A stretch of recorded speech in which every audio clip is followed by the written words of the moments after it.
سعودی عرب کے ولی عہد شہزادہ محمد بن سلمان بھی فرانس پہنچ گئے ہیں جناب، جس میں دو طرفہ تعلقات کے ساتھ مشرق وسطیٰ کی جو تازہ ترین صورتحال ہے اس پر تبادلہ خیال کریں گے۔ اور محمد بن سلمان اور صدر ایمانوئل میکرون نے پیرس سے منعقدہ ای اسپورٹس کی تقریب میں شرکت بھی کی ہے۔ اور اسی حوالے سے عرب میڈیا کے مطابق دورے کے دوران دونوں رہنما دونوں ملکوں کے درمیان تجارت، توانائی اور صحت کے شعبوں میں اہم معاہدوں پر دستخط بھی کریں گے، اور یہ دستخط بیسکلی متوقع ہیں کہ کیے جائیں گے ان تمام تر شعبوں پہ، صحت پہ، تجارت پہ۔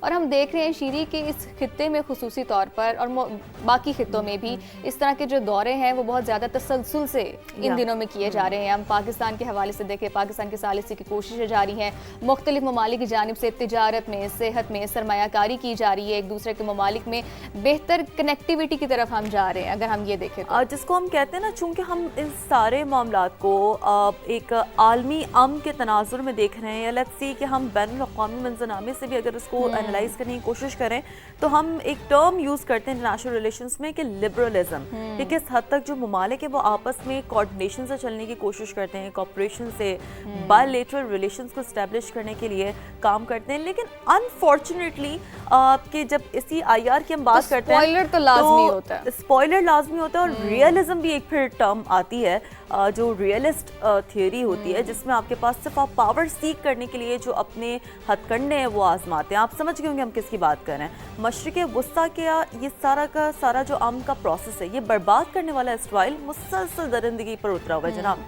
صدر ٹرمپ کے منصوبے کو رونتے ہوئے اسرائیلی فوج نے پھر نہتے فلسطینیوں پر بارود کی برسات کر دی ہے۔ غزہ میں وحشیانہ بمباری سے 4 سال کے بچے سمیت اب آپ دیکھیں 4 years old kid، ٹھیک ہے، 2 فلسطینی شہید، 7 زخمی ہو گئے۔ حماس نے شدید مذمت کرتے ہوئے کہا ہے کہ غزہ میں بچوں کی پتنگ بازی کو جواز بنا کر حملہ کرنا تو ایک سمجھے وحشیانہ جرم ہے۔ جب آپ بچوں سے ڈر رہے ہیں، بچوں کے کیے گئے اقدام سے ڈر رہے ہیں، تو یہ تو پھر بالکل ہی وحشیانہ اقدام ہی ہے نا۔ اس چیز کو جواز بنا کے آپ ان کے اوپر حملے کریں، بچوں کو آپ ان کو شہید کریں، تو یہ کوئی صحیح بات نہیں ہے۔ اور دوسری جانب نیتن یاہو کے بیانات سے مسلسل جارحیت اور جبری بے دخلی کا منصوبہ واضح ہے۔ حماس نے امریکہ سمیت ثالثوں سے اسرائیلی جارحیت روکنے کا مطالبہ کر دیا ہے اور کہا ہے کہ مستقل جنگ بندی کے لیے روڈ میپ پر عمل درآمد یقینی بنایا جائے۔ بار بار یہ مطالبہ کیا گیا ہے کہ روڈ میپ کو یقینی بنایا جائے، قراردادوں کے مطابق اس مسئلے کا حل نکالا جائے۔ لیکن وہی بات شیری کہ اسپوائلر کا کردار جو ادا کرتا ہے نا اسرائیل، وہ رکنے کا نام ہی نہیں لے رہا۔